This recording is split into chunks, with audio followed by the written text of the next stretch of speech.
Bismillahirrahmanirrahim. Assalamualaikum warahmatullahi wabarakatuh. Perkenalkan, nama saya Raji Putra Rafale Sagala.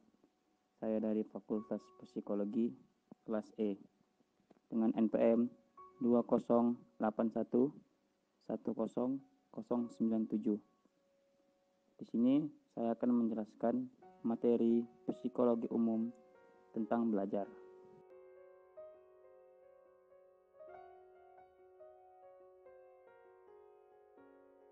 Yang pertama, pengertian belajar menurut para ahli.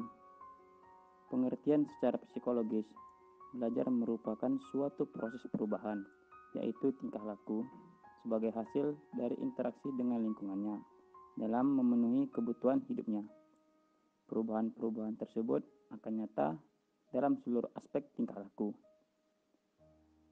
Menurut Morgan pada tahun 1961, mendefinisikan belajar sebagai suatu perubahan yang relatif menetap dalam tingkah laku sebagai akibat atau hasil dari pengalaman yang lalu.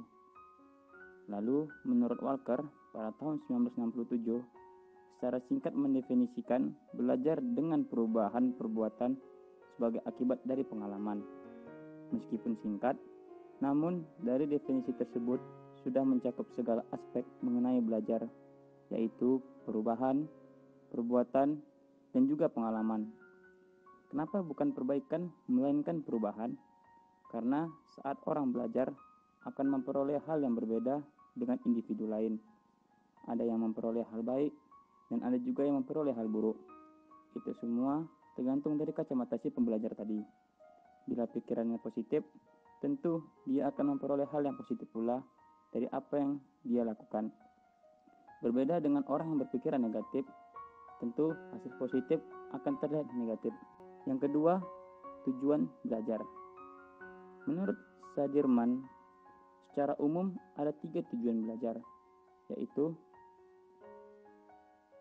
memperoleh pengetahuan. Belajar bertujuan memperoleh pengetahuan baru. Dengan memperoleh pengetahuan baru, kemampuan berpikir seseorang akan meningkat. Lalu, menanamkan konsep dan keterampilan. Belajar akan menanamkan konsep dan keterampilan baik jasmani maupun rohani. Keterampilan jasmani misalnya termasuk kemampuan dalam penampilan dan gerakan yang dapat diamati. Keterampilan rohani berhubungan dengan penghayatan, cara berpikir, dan kreativitas dalam menyelesaikan masalah atau membuat suatu konsep. Teori belajar, yaitu teori belajar behaviorisme, hanya berfokus pada aspek objektif yang diamati.